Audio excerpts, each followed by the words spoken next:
তো চ্যানেলে সবাইকে স্বাগত জানিয়ে শুরু করছি আরও একটি হেল্পফুল ভিডিও।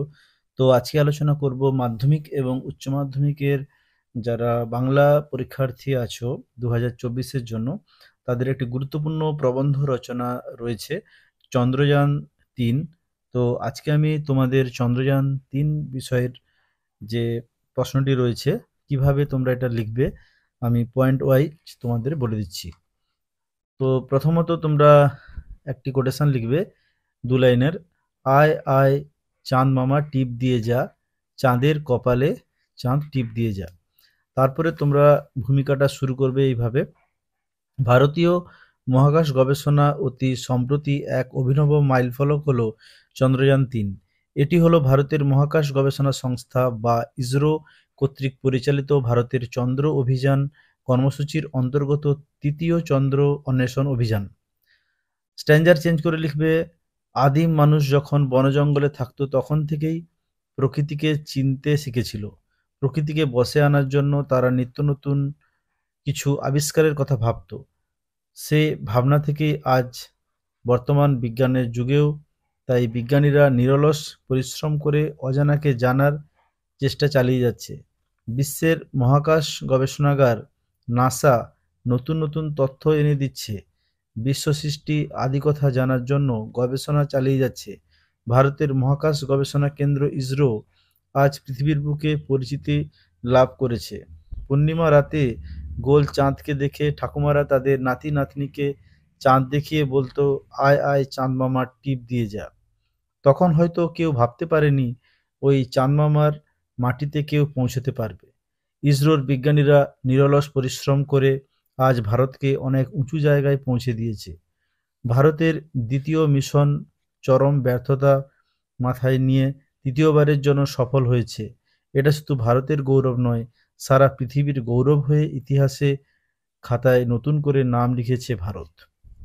এরপরের পয়েন্ট হচ্ছে প্রধান লক্ষ্য বা উদ্দেশ্য। ইসরোর বিজ্ঞানীরা চন্দ্রযান 3-এর যে লক্ষ্য বা উদ্দেশ্যগুলি নির্ধারণ করেছেন তার কিছুগুলো পয়েন্ট রয়েছে, যেমন 1-2 করে। প্রথমে তোমরা 1 নম্বরে লিখবে চাঁদের পৃষ্ঠের গঠন আরও ভালোভাবে বোঝার জন্য। তো এটা তোমরা প্রথম লিখবে, এই পরীক্ষা চালানো হয়েছে। 2 নম্বরে লিখবে চাঁদের রোভারে লোটারিং ক্ষমতা পর্যবেক্ষণ এবং প্রদর্শন করা। তৃতীয় নম্বর হচ্ছে চাঁদের গর্তগুলি কয়েকশো কোটি বছর ধরে সূর্যের আলো পড়েনি, সেগুলোকে পরীক্ষা নিরীক্ষা করা এবং তার সম্পর্কে তথ্য পাওয়া, এবং দক্ষিণ মেরুতের অংশটা থেকেই সেই তথ্য পাওয়া সম্ভব। এই জন্য 4 নম্বর হচ্ছে গর্তগুলি সবসময় ছায়ায় ছায়ায় থাকে, আশা করা যাচ্ছে সেখানে 100 মিলিয়ন টন জল আছে এবং সেই জলের সন্ধানের জন্য এই উদ্দেশ্য।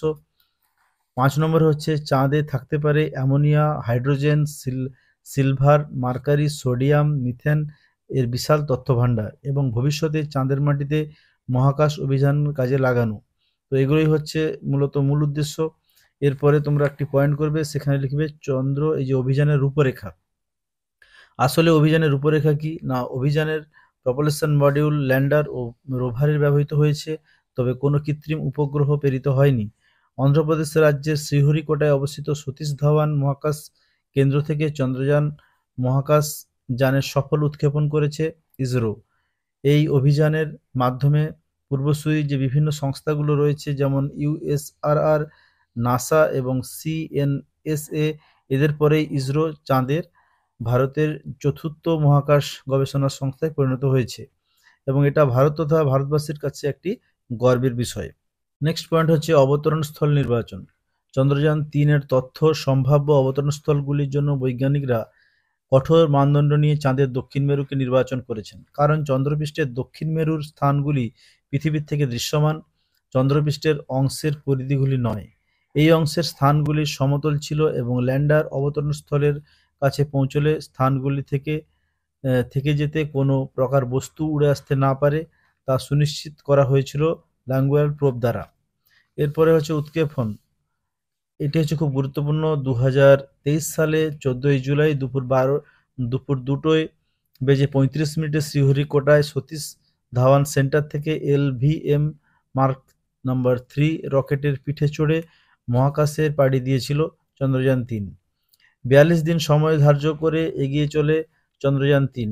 লক্ষ্য ছিল চাঁদের দক্ষিণ মেরুতে অবতরণ এবং সেটা 40° দ্রাঘিমাংশ।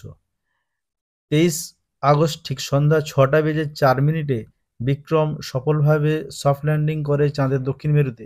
ইতিহাসের খাতায় নাম স্বর্ণাক্ষরে লিখে রাখল ভারত। এর আগে চীন চাঁদের মাটিতে যান পাঠিয়েছিল, কিন্তু ব্যর্থ হয়। তাই চাঁদের দক্ষিণ মেরুতে সফলভাবে 1 নম্বর স্থান দখল করে নেয় ভারত। এরপরে হচ্ছে সাফল্য।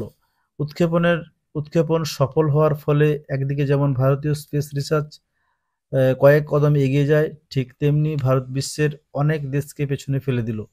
মহাকাশ গবেষণার ক্ষেত্রে চন্দ্র অবতরণের ক্ষেত্রে আমেরিকা, রাশিয়া, চীনের পর চতুর্থ দেশ হিসেবে ভারত সফলভাবে চাঁদের মাটিতে পা রেখেছে। চাঁদের দক্ষিণ মেরুতে চন্দ্রযান পাঠানো, আর এইখানেই ভারতের চূড়ান্ত সাফল্য।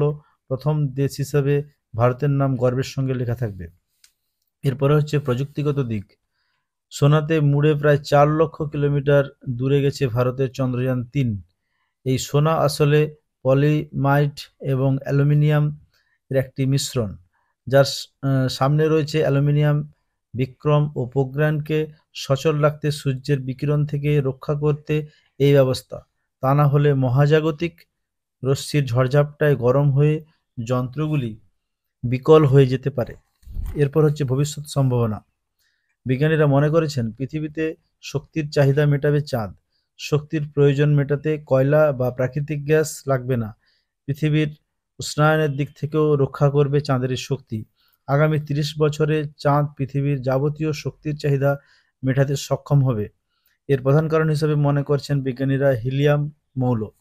পৃথিবীতে 5,000 কিলো ওজনের কয়লা পোড়ালে, তো এই জায়গাটায় তোমরা এখানেই শেষ করতে পারো। হিলিয়াম মৌল লিখে এই ভবিষ্যৎ সম্ভাবনা এখানে তোমরা পয়েন্টটিকে একটু ছোট করে নিতে পারো, আর যারা লিখতে চাও তারা পুরোটাই লিখতে পারো।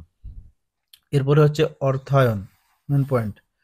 ইসরোর প্রকল্পটির প্রাথমিক অর্থায়নের জন্য অনুমোদন করেছিল 75 কোটি টাকা, যার মধ্যে 60 কোটি টাকা যন্ত্রপাতি, সরঞ্জাম এবং অন্যান্য ব্যয়ের জন্য। বাকি 15 কোটি রাজস্বের ব্যয়ের জন্য।